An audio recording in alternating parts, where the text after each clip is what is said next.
Hi, I'm Marlena Rhinehart, and this is my presentation on how to improve our studying environment through lighting. Once upon a time, I was an oil painter. I made large paintings 5 feet, 6 feet, 7 feet tall.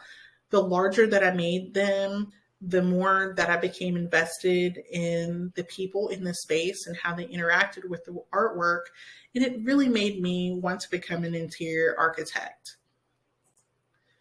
Interior architecture is a marriage of art and function.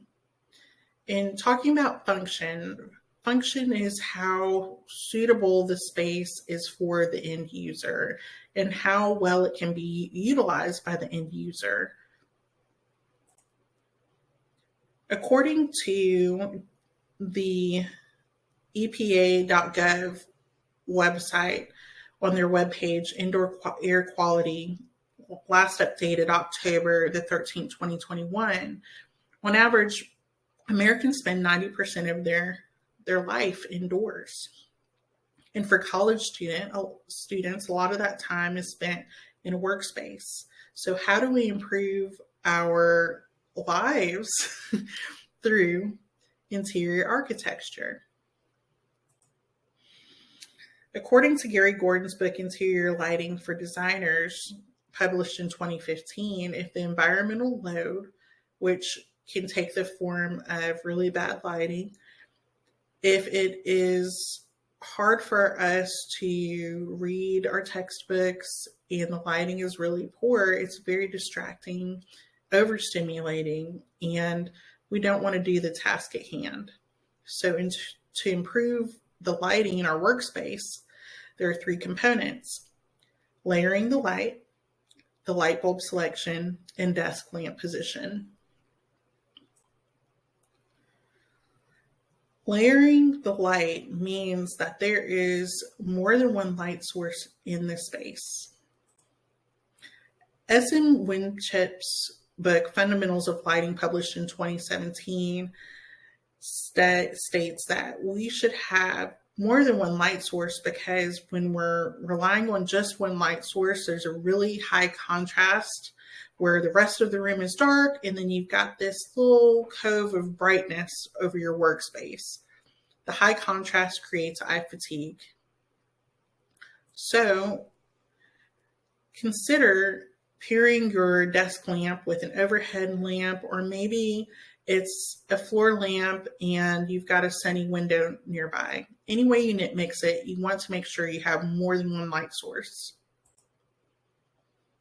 The second component is to be more selective about your light bulb selection. When you look at the specifications, the first thing you really want to look at is the color temperature, which is the Kelvin rating. The Kelvin rating, the lower it is, the warmer it is. The higher it is, the brighter and cooler it is. S.M. Winship's book, Fundamentals of Lighting, recommends between 3,000 and 4,100 kelvins. On the specifications, next, you want to look at the color rendering index, or the CRI. The CRI, the higher the number, the better it renders the actual color of the object. S.M. Winship's book, Fundamentals of Lighting, recommends between 70 and 80 CRI. The final thing you want to look at on the specifications are the lumens.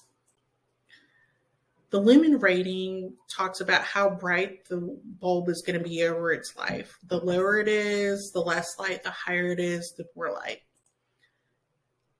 S.M. Winship's book, Fundamentals of Lighting, recommends a minimum of 2,500 lumen.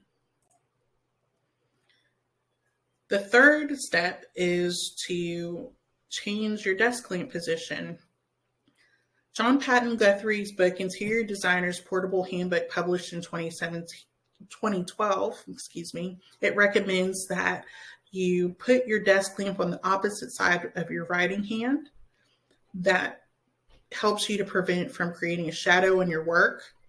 It's also recommended that the lampshade is at about your eye level while you're sitting.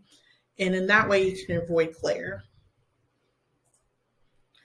To recap, the three components of creating a better lighting environment in your workspace are layering your light bulb selection, looking at your lumens, your CRI, and your Kelvin rating, and then your desk lamp position to avoid glaring shadows.